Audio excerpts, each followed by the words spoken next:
What's up everybody, my name is Zach, and if you are curious on how well the Sony a7IV stacks up against some other cameras like the a7S III when it comes to low light, maybe you have one of those and you want to see if this will make a good B cam for you, or you just want to know how far you can push this thing, you're in the right spot. Because I did a lot of things to push the limits on this and see how well it would perform. So stick around, we're going to get at all the good stuff here in just a second.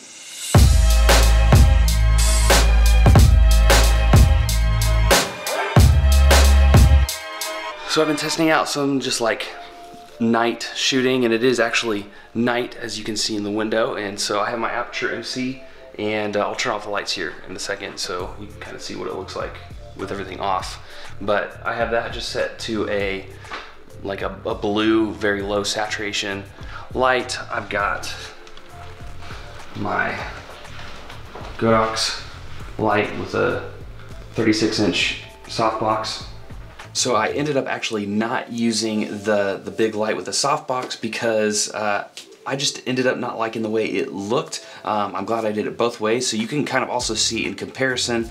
There's different things you can do with the color grade to kind of bring that down a little bit, but I didn't like, there were certain times you could tell, especially when I got up and walked away or was coming to it, you could see where the light was coming from and that it wasn't actually coming from the right spot. I wanted it to look like my computer light was the only light in the room, and so I turned my brightness on my computer all the way up to try to kind of test that and see how well that performed.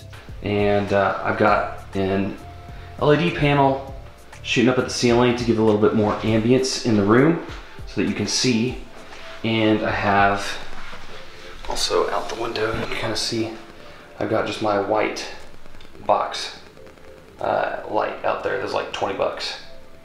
So that I have that just shining. It's just one of those just like one switch, and you can't adjust temperature, you can't adjust brightness or anything like that.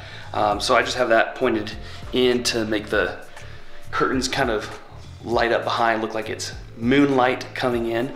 And so actually if I turn off all these lights, if you can see that it's very dark. So this is really a low light test. And my ISO is at 10,000 right now, so how's the noise? I'd be curious to see that.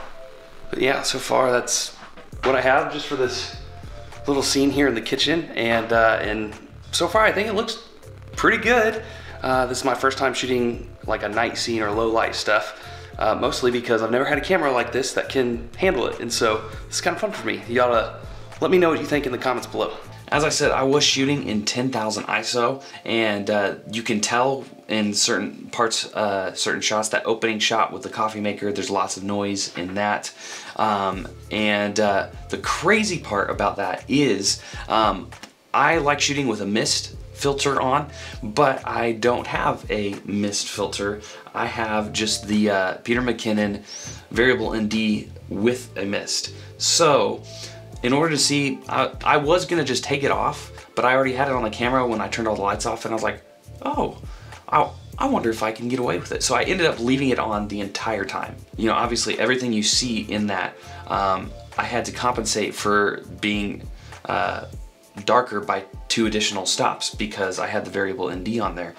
And so you can tell, obviously, if I were doing this for real, I could have either raised the ambience in the room so I didn't have to try to push it so much in post, or I could have taken that ND off and that would have made a difference as well. But like I said, I was just trying to mess around, push the limits, and see what it could do. So I thought for having an ND filter on the camera in the low light and pushing the ISO to 10,000, some people say the noise clears at 12,800.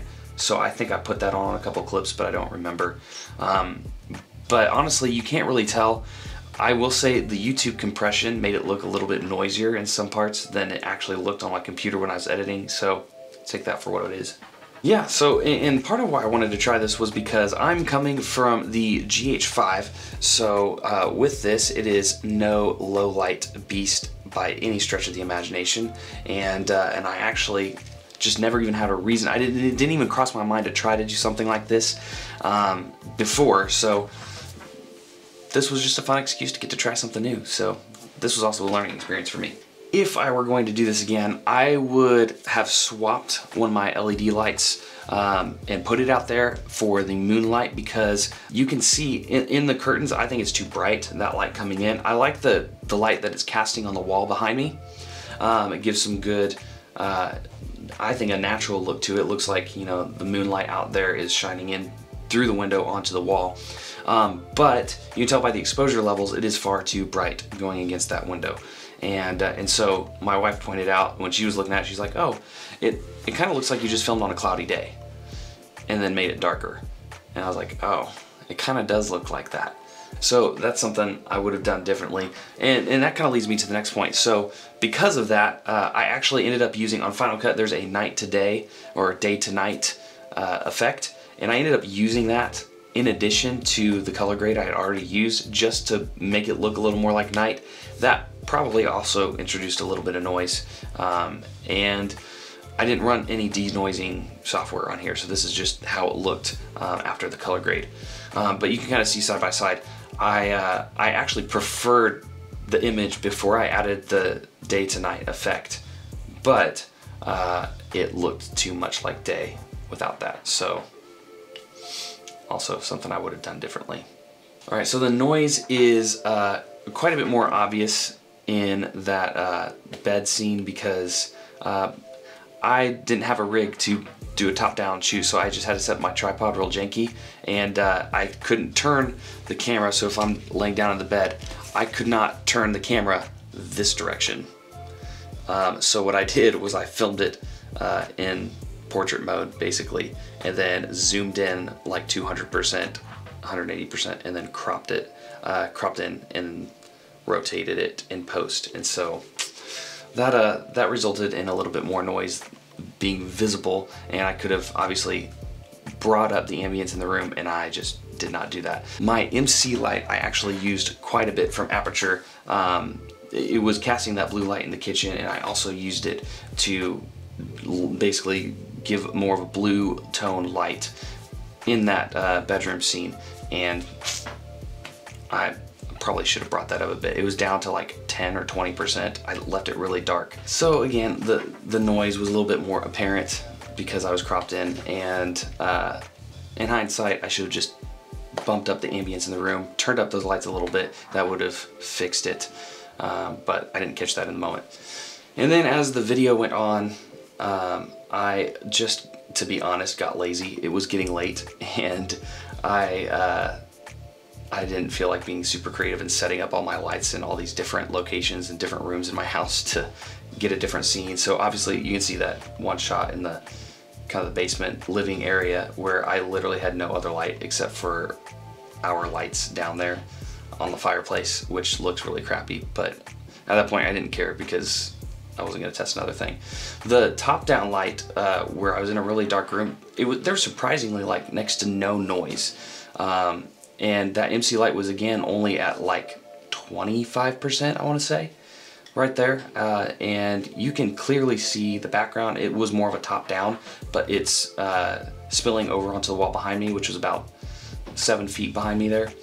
And I felt like that actually kind of held up really well. I did it two ways, one with a lamp on in the corner and one without, and I actually liked the one without better.